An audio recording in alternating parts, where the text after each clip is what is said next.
Hyundai Tucson, está pensando em comprar um SUV mais acessível, mas está na dúvida se essa seria a melhor opção para o seu bolso, para a sua garagem, se é um carro que vai encaixar no seu orçamento, se não vai te dar dor de cabeça. Então vem comigo que eu vou te contar tudo em detalhes sobre os custos para você adquirir e manter um carro desse. Vamos falar aqui de documentação, seguro, depreciação, lista de peças de trocas periódicas preventivas completa desse carro. Vamos falar de lista de equipamentos, parte mecânica, consumo, pontos de atenção, tudo em detalhes. Então se já gostou do tema, não esqueça de deixar aquele like no começo do vídeo para fortalecer o canal. Se inscreva se ainda não for inscrito. Eu sou o Paulo Silva e esse é o Bate-Papo Automotivo.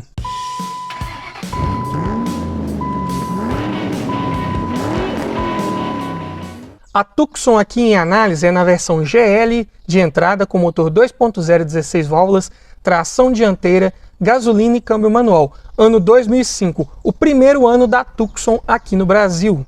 E vamos começar falando aqui dos custos para você adquirir um carro desse. E todos os preços que eu disser nesse vídeo foram cotados em fevereiro de 2021, começando pela tabela da KBB, que para esse carro vai ficar em R$ 25.025. E esse é um valor de referência para um carro em bom estado de conservação, com a quilometragem média de 10 mil km rodados por ano e preço médio de venda particular. Já a tabela FIPE está em R$ 29.024. E uma vez adquirindo um veículo desse, você vai precisar fazer a transferência de propriedade dele para o seu nome. E a taxa de transferência esse ano está em R$ 233,74. E se ele não tiver as placas Mercosul e você estiver adquirindo esse carro de um outro município, você também vai precisar colocar essas placas. Em média, aqui na minha região, está R$ 300. Então, já no ato da compra, considerando tabela FIPE, você vai desembolsar R$ 29.557,74 para adquirir um carro desse. E como que são os custos para você manter esse carro por ano com relação a documentos? Falando primeiro aqui de IPVA, que aqui em Minas é recolhido 4% da tabela FIPE aproximadamente. Só que esse ano de 2022, excepcionalmente, está sendo recolhido sobre o valor da tabela de 2021. Então, cotei aqui, FIPE de janeiro de 21 estava em R$ 22.358. 4% desse valor, R$ 894,32. Essa é uma medida que o governo do estado está fazendo aqui para tentar reduzir um pouco a despesa para quem está mantendo um carro desse aqui. Sabemos que os carros subiram bastante de preço, então essa inflação de preço poderia estar sendo repassada no preço de PVA aqui em Minas, mas não é o que está acontecendo, está sendo recolhido em relação ao ano passado. E também a taxa de licenciamento ela teve um reajuste agora em 2022, está em R$ 135,95. Agora falando de seguro, é um carro com mais de 10 anos de uso, né? Aqui é um 2005, então talvez você não vai conseguir uma cotação com as seguradoras mais convencionais do mercado. Talvez uma seguradora de cooperativa possa te atender mais facilmente. Aqui na minha região, em média, está sendo cobrado em torno de R$ 120 por mês nessa modalidade. Então, por ano, ficaria um custo de R$ 1.440.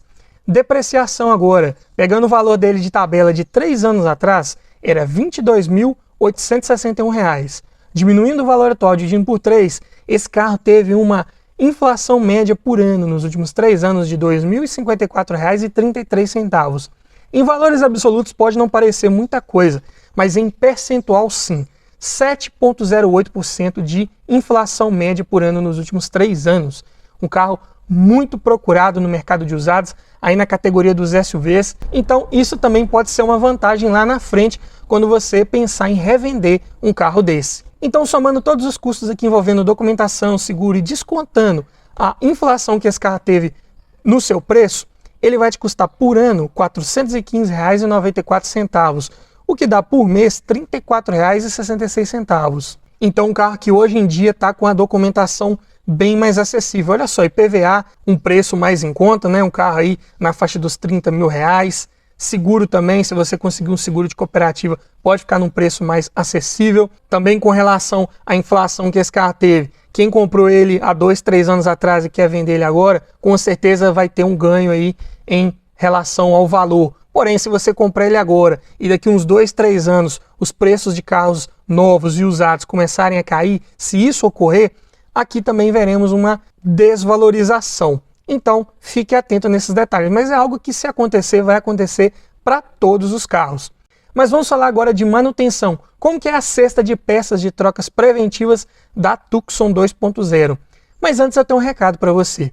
Tá olhando um carro para comprar, mas está na dúvida se é um bom carro, se foi um carro bem cuidado, se tá com a quilometragem adulterada, se já foi batido, quer aprender a avaliar um carro em detalhes? Para isso, eu desenvolvi um e-book completinho com várias dicas para você avaliar seu próximo carro, várias técnicas para você identificar se um carro foi bem cuidado, se o carro está todo original. E também tem nesse e-book um checklist completo com mais de 280 itens de tudo que você precisa observar em um carro e o que você precisa observar para cada um desses itens, para você fazer uma análise mais criteriosa e não esquecer nada na hora da avaliação. Então esse e-book vem para te trazer muito mais conhecimento sobre como avaliar um carro e com isso aumentar muito as suas chances de levar um excelente veículo para a sua garagem. Link na descrição. E vamos começar falando aqui das pastilhas de freio dianteiras, um kit da Cobré que vai ficar em R$ 183. Par de discos de freio dianteiros da Fremax, R$ 360. Kit de velas da NGK, as 4 velas, R$ 84, bem baratas para Tucson. Pneus, as medidas aqui são 235 60 16. Pneus para SUV são bem largos, perfil um pouco mais alto, então vão ser um pouco mais caros. Eu cotei aqui os Michelin Primacy SUV, vão ficar em R$ 3.396 os 4 pneus. Óleo de motor, a Hyundai especificou várias viscosidades diferentes para esse motor. As mais comuns aqui de se utilizar em países tropicais como o Brasil é a 5W20 e a 5W30. E esse motor pega 4 litros de óleo com a troca do filtro exatamente. Então cotei aqui 4 litros de um Castrol Magnatec Stop Start com API SN, que vai atender com folga a exigência mínima aí também com relação à API para esse motor, na viscosidade 5W30, uma das mais comuns aí. Os 4 litros vão ficar em R$ 206. Agora falando de correia de acessórios, esse motor beta ele usa 3, uma para direção hidráulica, uma para o alternador e uma para o ar-condicionado. Eu encontrei aqui já um kit das 3 correias, sem tensor, né? Só as correias da Daico, vai ficar em R$ 105, bem acessível considerando que são 3. Agora o kit de correia dentada, esse motor ainda utiliza, e eu cotei aqui já a correia com o tensor. Da Gates vai ficar em R$ 449. Agora vamos falar de filtros, começando pelo filtro de ar do motor da MAN, R$ 130, um pouco mais caro. Já o filtro de óleo é mais acessível, R$ 38, também da MAN. Agora o filtro de combustível eu cotei aqui da Vega, porque é um filtro que trabalha interno ao tanque. Então outros fabricantes aqui mais convencionais que eu costumo cotar não tem disponível no catálogo o filtro para esse carro. Então o filtro aqui da Vega vai ficar em R$ 137. Filtro do ar-condicionado aqui eu cotei da Mali, R$ 20, bem acessível também. Agora os amortecedores da Caiaba modelo XLG pressurizados a gás vão ficar em R$ 1.867 os 4. E esse é um carro de transmissão manual, não vou falar aqui de troca de fluido de transmissão. Para o ano, o modelo desse carro, apesar de ter uma transmissão bem resistente, bem confiável, mas dependendo da quilometragem que você pegar esse carro, seria mais interessante pegar com câmbio manual para você não ter problemas ali de troca preventiva de fluido de transmissão, não ter gastos adicionais, ou até mesmo uma transmissão dessa aí muito rodada, você talvez precise eventualmente abri-la para poder fazer uma manutenção corretiva. Eu evitaria. Então, somando a cesta de peças aqui da Tucson, vai ficar em R$ 6.975.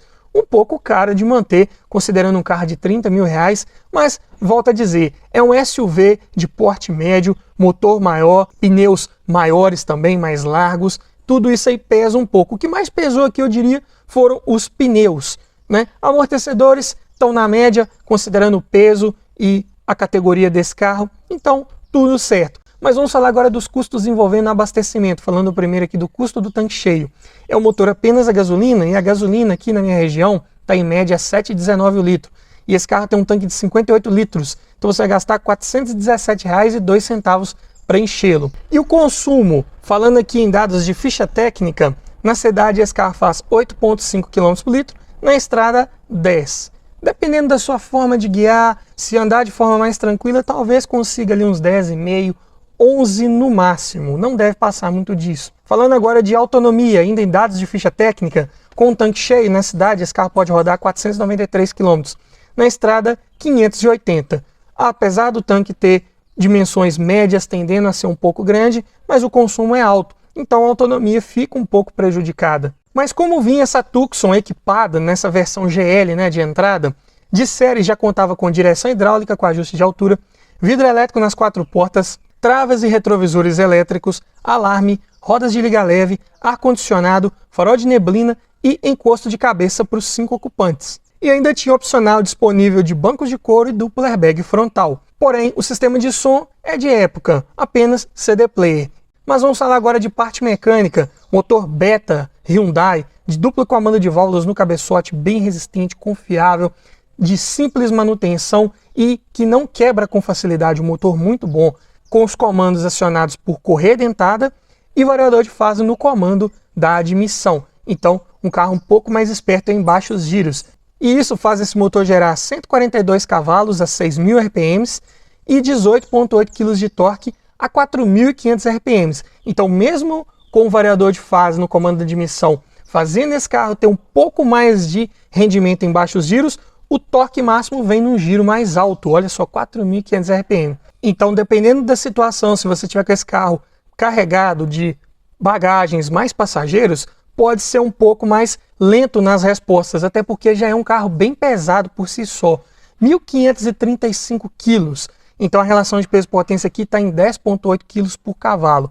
E essa relação vai piorando à medida que você vai adicionando peso ao carro. Então, sim, é um carro que tem respostas até aceitáveis, melhores do que se fosse com câmbio automático, mas você tem que ter um pouco de paciência ali em alguns momentos, esticar um pouco mais de marchas para conseguir obter todo esse desempenho aí. Porém, o porta-malas dele é muito bom, 528 litros de capacidade. Esse sim é um SUV digno do seu nome. Você consegue ter um bom espaço interno aqui para viajar com 4, 5 pessoas e ainda espaço para bagagens da família inteira. É um SUV excelente. Câmbio manual de 5 marchas de engates justos na medida, até bem precisos. Sistema de suspensão independente nas 4 rodas, sendo McPherson na dianteira e duplo A na traseira. Então o carro que tem uma estabilidade melhor em curvas, em estradas, excelente. Até porque também pneus de perfil bem largos, né? Como eu disse, 235. Então é um carro que te passa mais segurança para curvar, né? Já é um SUV um pouco mais alto, mas você não percebe muito isso, porque é um carro bem estável. Porém, o sistema de freios é disco ventilado na dianteira e tambor na traseira. Merecia um sistema de disco sólido, pelo menos na traseira, não é verdade? Mas, de qualquer forma, mesmo sendo tambor, é uma tecnologia um pouco mais simples, vamos dizer assim, até mesmo a manutenção corretiva é mais barata. É claro que o sistema de tambor aqui está dimensionado para o tamanho e para o peso desse carro. Não é um tamborzinho de um carro compacto. Então, vai parar bem de qualquer forma. E a direção ainda é de assistência hidráulica. 2005, não espere carros aí com direção elétrica, era bem raro. Como pontos positivos principais da Tucson, robustez e confiabilidade mecânica desse conjunto Hyundai, como eu já disse, não quebra com facilidade. Esse carro também tem uma boa oferta de peças, porque ficou no mercado por vários anos. Veio importado aqui para o Brasil, começou a ser importado em 2005. Lá em 2009, aproximadamente, nacionalizou, né, começou a ser montado aqui e ficou no mercado até 2018, na mesma geração. Conviveu com novas gerações, conviveu com a X35, que viria para substituir ela, mas não substituiu porque essa primeira geração fez muito sucesso. Depois veio a New Tucson, que substituiu a X35, e ainda assim a primeira geração da Tucson conviveu aqui com a terceira geração até 2018. Então o carro, sim, com muita oferta de peças, tanto peças de acabamento externas, internas, peças mecânicas, você encontra com facilidade para esse carro, dada a sua categoria. Preços também acessíveis, não é nada de exorbitante, é um carro de concepção mais simples, tanto mecanicamente quanto de peças também aí de acabamento, estéticas, muito bom. Esse carro também, em algumas versões, não veio com ponteiro de temperatura, se eu não me engano, nas versões mais de entrada, apesar das primeiras aí importadas terem vindo, mas algumas aí, se eu não me engano, depois que nacionalizou, algumas versões perderam esse ponteiro. Porém, aqui nessa 2005 não tem esse problema. É um carro também que tem uma alta procura no seu segmento aí, como eu já mencionei, porta-malas muito grande, espaço interno excelente, Acabamento nem se fala, já fiz uma análise, uma avaliação completa de uma Tucson 2009 e me surpreendi demais com a qualidade dos materiais empregados. Vou deixar o card em cima para você assistir ao final desse vídeo. Além disso, é um carro que tem uma posição ao guiar um pouco mais elevada, então também te passa uma segurança a mais, né? Mesmo que seja psicologicamente falando, mas um carro que proporciona um pouco mais de status, eu diria, né? Você tá ali no trânsito ali, você se sente um pouco mais alto, né? Tá no SUV, suspensão alta, de dimensões generosas, um carro excelente. Mas nem tudo são flores, não é verdade? Como pontos de atenção aqui da Tucson, posso citar o consumo elevado, não é de outra forma num carro pesado desse, motor grande, pneus largos, que também são caros, então prepara o bolso nessa hora. Além disso, faltam alguns equipamentos que eu considero essenciais, ainda mais para essa categoria, eu diria o computador de bordo e os freios ABS, que viriam um pouco depois aí nas Tucson mais novas, porém aqui nesse ano 2005 os primeiros ainda não tinha. Falta também o cinto de 3 pontos ali para quem vai no meio, um item a mais de segurança, mas lá em 2005 até que era perdoável. E também um detalhe que eu percebi ao dirigir esse carro é que o volante dele tem uma pegada um pouco mais fina. Não é aquele volante que você encaixa bem a mão ali, não tem uma empunhadura muito legal. E é um material que ele parece um pouco escorregadio quando você está ali guiando. Não é nada de muito exagerado, mas comparado com vários outros carros aí do segmento, até carros mais de entrada, eu diria que é um ponto de atenção que eu não gostei ao guiar esse carro. Mas de resto, um carro excelente para quem está procurando um SUV até 30 mil reais. Mas e você, compraria uma Tucson 2005 manual? Deixe aí nos comentários, quero ouvir a sua opinião. E se você gostou desse tipo de vídeo, eu te convido a assistir ao final a playlist que eu vou deixar com vários vídeos nesse formato, trazendo para você aqui um raio-x completo de vários carros aí do mercado. Talvez você está na dúvida entre a Tucson, talvez uma EcoSport, ou talvez está pensando numa outra pegada aí, talvez um sedã, um hatch médio, não é verdade? Lá já tem vários vídeos de vários carros para te ajudar a escolher o próximo veículo para sua garagem da melhor forma possível. Então vai lá, dá uma olhada que tá legal e tá bacana. E é isso aí. Obrigado por assistir, aquele abraço e até o próximo vídeo.